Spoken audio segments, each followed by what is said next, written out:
नमस्कार दोस्तों, daily news India 1.0 में आपका बहुत बहुत स्वागत है। दोस्तों, मोदी और ट्रंप के बीच में दरार बढ़ती चली जा रही है। भारत सफ़र कर रहा है, बल्कि भारत के बारे में तो ये भी कह दिया ट्रंप ने कि India is a bad trading partner, it's not a good trading partner. इतनी नफरत भारत से, सच कहा जाए तो नफरत भारत से नहीं, नफरत उनकी मोदी से है।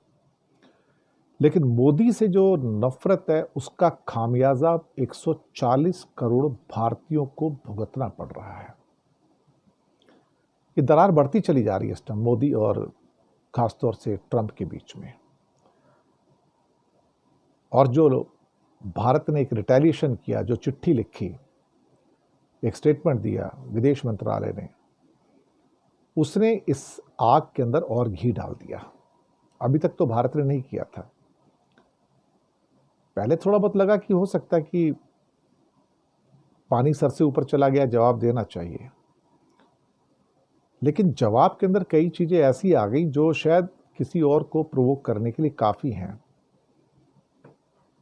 मुझे लगता है कि यहां से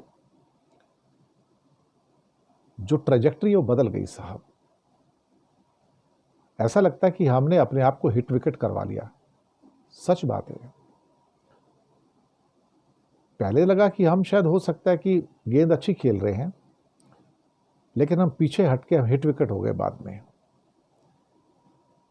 हमने पहले बताने की कोशिश की अपनी स्टेटमेंट में कि हमने जो भी किया, हमने आपके कहने पे तेल खरीदा। इस बात को एरिक गारसेटी ने भी माना, जो भारत के अंदर अमेरिका के एम्बेसडर थे, कि भारत अपने आप तेल नहीं खरीद रहा था।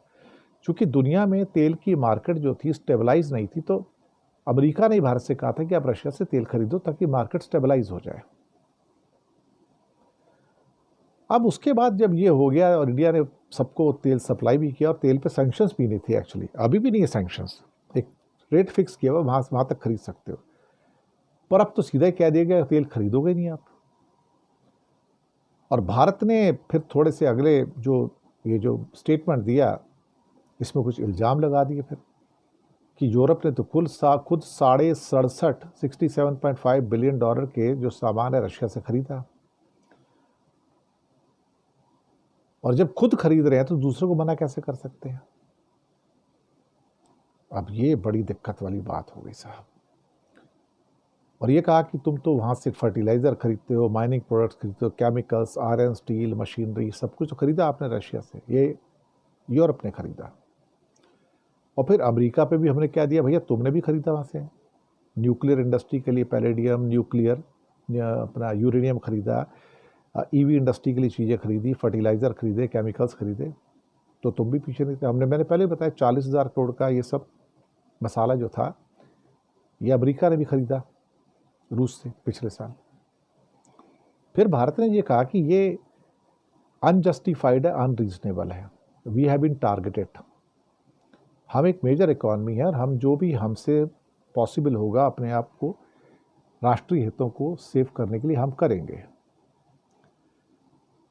लेकिन शायद यहाँ पे अंतिम मौके के ऊपर, जब 7 तारीख को, कल, आज जबकि 6 तारीख हो गई है, 7 तारीख को कल जब ये लागू होने वाले थे, तो हमने बिल्कुल लास्ट मोमेंट पे आके ऐसा लगता है कि हम एक कदम पीछे क्या हटे, हमने अपने आप को हिट विकेट कर लिया। जिस चीज़ का ट्रंप को इंतज़ार था पिछले कुछ महीनों से, हमने वो गलती कर दी अल्टीमेटली। और हम कुछ ज़्यादा ही बैकफुट पे चले गए और हमारा खुद का पैर अपनी विकेट पे लग गया और विकेट गिर गया। बस वही हमसे हुआ है। तो दरार जो बढ़ी है मोदी और ट्रंप के बीच में, अब और गहरी हो गई। अब आज ही शाम तक हो सकता है कुछ भारत के ऊपर पेनल्टी लग जाए। 25% टैरिफ तो कल से शुरू हो जाएंगे, 50% भी टोटल हो जाए, 60 हो जाए, 100 हो जाए, पता नहीं कितना होगा। लेकिन यहां से हालात अब इतनी जल्दी ठीक होते हुए नजर आते नहीं हैं। कई साल लगेंगे इसको सुधरने में। जब तक ट्रंप है तब तक तो नहीं सुधरते, या जब तक मोदी है तब तक नहीं सुधरते। और पाकिस्तान के प्रति तो उनका प्यार है। पाकिस्तान के तो दोनों हाथों में लड्डू हैं, एक हाथ में अमेरिका है, दूसरे हाथ में चीन है, तो पाकिस्तान तो मज़े में है। पाकिस्तान को क्या नुकसान है? कोई नुकसान नहीं है। लेकिन हमारे लिए तो हमने तो दोनों जगह दुश्मनी पाल ली ना। हमने अमेरिका से भी दुश्मनी पाल ली, हमने चीन से भी दुश्मनी पाली हुई है। हम किसी को भी बैलेंस नहीं कर पाए, हम कहीं भी संतुलन नहीं रख पाए। अपने अपने हितों को देख के राष्ट्रहित का नारा लगा के आप कुछ नहीं कर सकते ना। टेबल पे तो आपने कुछ रखा नहीं ना अमेरिका को। 5 महीने हो गए आप डिस्कशन कर रहे हो, आप मीटिंग कर रहे हो, कुछ नहीं हो रहा साहब।